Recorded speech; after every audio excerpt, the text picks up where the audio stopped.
Oh, je suis de très bonne humeur aujourd'hui. Je viens de manger du poulet. Du poulet grillé. Du poulet grillé à l'ail. Le dur là. Chez nous on appelle ça le poulet du village. Pas vos poulets soft là de ville, là, mou là. Et la partie favorite c'est quand je croque les os. Vous pouvez garder la chair. Donnez-moi c'est bon la partie là. Vous trouvez ça dégueulasse hein? Je comprends. Mais vous les Français vous mangez des huîtres. Les huîtres c'est dégueulasse aussi. Mais du moment qu'on se respecte, on respecte nos choix, il n'y a pas de souci. On peut vivre ensemble. Et bah aujourd'hui, on va parler d'un sujet très intéressant. Mais avant de commencer, je vais vous raconter une histoire. Il y a longtemps, très longtemps, je travaillais comme vigile dans une boîte de nuit. Je faisais partie d'une douzaine de sorteurs qui travaillaient dans un établissement qui accueillait principalement des riches. En tout cas, 90% des sorteurs étaient issus de notre continent. Ils étaient tous super musclés et très grands. Physiquement, j'étais le plus petit en tout cas. La nuit arrivait, puisqu'on commençait à 21 h, on voyait arriver au parking les riches. Ils étaient souvent accompagnés de leurs femmes, de leurs petites copines, bref. Et chaque vigile s'accourait pour chercher son riche préféré. Le rituel était presque toujours le même.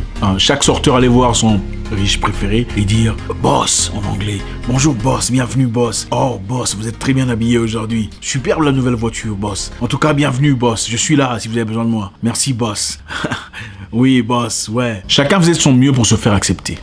Chose que je comprenais tout à fait. Moi par contre, j'étais toujours bien habillé. Hein?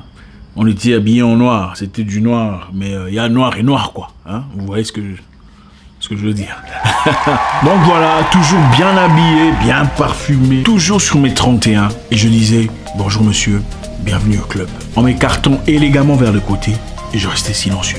À la fin de la soirée, comme d'habitude, pendant que les riches quittaient le club pour aller vers leur voiture, les sorteurs s'accouraient. Ils étaient là dans le parking, derrière ces hommes riches et leurs petites copines, disant boss, boss, boss, j'espère que vous avez passé une excellente soirée. En tout cas, je suis très content de vous avoir vu ce soir. Vous êtes très bien habillé, boss. Vous avez de la classe. Et la voiture, c'est... Ce rituel, comme vous l'avez imaginé, était une façon subtile de demander un peu d'argent. Évidemment, beaucoup inventaient des fausses histoires selon lesquelles « Boss, ma fille est malade, elle s'est fait opérer, mon père s'est fait amputer de la jambe. S'il te plaît, j'ai besoin d'aide, j'ai besoin d'argent. Aide-moi à me soulager de cette charge financière. » On leur donnait des fois des 20 $, mais ça devenait répétitif et saoulant. Moi par contre, malgré mon manque d'argent, je n'avais peut-être que 30 $ en banque, mais je ne courais derrière personne. Comme un sauvage. À la fin, c'était « J'espère que vous avez passé une excellente soirée, avec un beau sourire. À très bientôt. » Et ils partaient. La différence est que pas seulement les riches, mais même leurs femmes m'ont remarqué. Pendant que les autres sorteurs s'accouraient pour dire « Ah, moi c'est Gérard. » Moi, je ne disais rien. Ils sont allés découvrir de leur propre façon que je m'appelais Zach. J'étais là, poche vide, mais pas bête. Pendant que ces riches personnes donnaient des 20 $ à d'autres sorteurs, moi qui ne demandais rien, on me donnait des 200 $. Et quelquefois plus. Ils venaient souvent tout seuls là dans le noir, dans le calme. Zach, 200 $. Désargenté, mais pas déshonoré. Malgré que je fus le moins musclé, le moins baraqué, j'avais grandement gagné en considération et en estime auprès de mon manager. Et éventuellement, avec le temps, l'une de ces riches personnes est celui qui vint me dire « Jeune homme, je pense que ta place n'est pas ici. Tu peux faire autre chose. Je veux te trouver autre chose. Je veux t'aider à trouver autre chose. » Et plusieurs années plus tard, quand je pouvais finalement voler de mes propres ailes, nous sommes devenus business partenaires pendant un temps. Une expérience très enrichissante.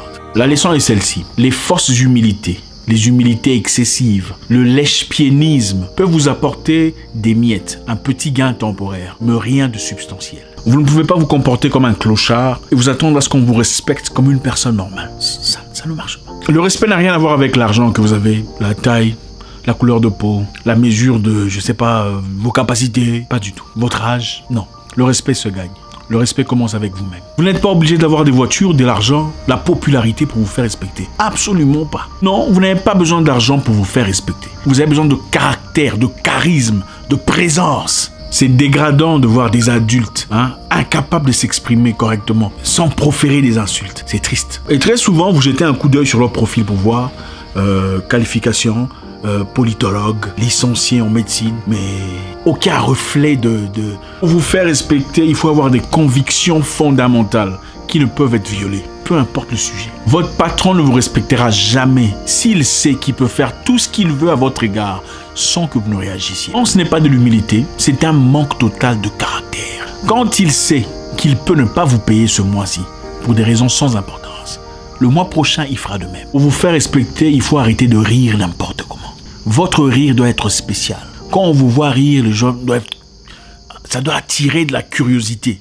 Waouh, qu'est-ce qui a été dit? Vous riez n'importe comment. Avec n'importe qui, sur n'importe quel sujet. 37 dents, vous montrez tout ici. Et vous vous étonnez qu'on ne vous prenne pas au sérieux. Il arrive un moment où le respect lié à l'âge, qu'on accorde souvent en Afrique, n'est plus aussi saillant que dans le passé. Il faut commencer à montrer, physiquement, palpablement, des raisons pour lesquelles on doit être respecté. Quand vous êtes fâché ou avez un problème personnel, pourquoi tout Facebook est au courant que vous êtes fâché? Pourquoi vous écrivez des statuts en parabole? Il y a des gens ici. Pourquoi vous faites ça? Ça vous étonne que vous devenez peu à peu moins respecté? Le guignol de gens. Pour vous faire respecter, il faut avoir de la maturité émotionnelle. Quand on vous dit quelque chose qui blesse, vous n'êtes pas obligé de rétalier immédiatement. Prenez le temps qu'il faut pour digérer, pour comprendre qu'est-ce qui a été dit, pourquoi on a dit ça. Je vais vous dire quelque chose. Plus vous parlez pour démentir un mensonge, pour vous justifier, pour rétalier à une attaque, plus vous paraissez banal. Non, ça ne fait pas de vous une personne forte ou une dure à cuire. Ça fait de vous une personne faible et insécure. Le respect se gagne dans le mystère. Combien vous gagnez par mois n'est pas obligé d'être une information publique. La situation parentale ou familiale dans laquelle... Je vais vous dire quelque chose qui est gênant, mais c'est la réalité. La triste réalité. Quand on a officiellement de l'argent, on peut se permettre beaucoup de choses que les gens normaux ne peuvent pas se permettre. C'est triste, mais c'est la réalité. Prenons l'exemple de Lil Wayne, par exemple. Il a des tatouages partout dans le corps. Mais peu importe où il va chercher le business, il en aura. Il pourra travailler parce que c'est un multimillionnaire. Maintenant, toi, va essayer. Toi, mets tatouages et va chercher un boulot. Va mettre des tatouages comme lui et va chercher un boulot. Pour Lil Wayne, on dira, ce mec-là est stylé. C'est une star. Parce qu'il a de l'argent. Maintenant, toi, va essayer de mettre des tatouages. Va chercher un boulot. Tu verras ce qu'on va dire de toi. Et à mes nièces, je dois vous dire, si vous êtes encore jeune et n'avez pas encore parcouru le marché, arrêtez d'échanger des hommes ou évitez totalement de le faire. Ouais, ça vous rattrapera dans quelques années. Quand vous serez devant une personne sérieuse et finalement vous aurez honte de parler de votre passé. Ne venez pas de ces femmes qui disent « Ah, c'est mon passé, pourquoi tu veux parler de mon passé ?» Oui, tu ne veux pas parler de ton passé parce que tu as honte de ton passé. C'est bien triste, nous vivons dans une société où le principe n'est pas nécessairement valable pour les garçons. Ma chère, apprends à être célibataire au lieu d'échanger des hommes comme des sous-vêtements. Finalement, c'est toi qui en paieras le prix. Et tu ne peux pas être respecté par quelconque homme s'il a du mal à compter le nombre de gens avec qui tu as été en intimité. Non.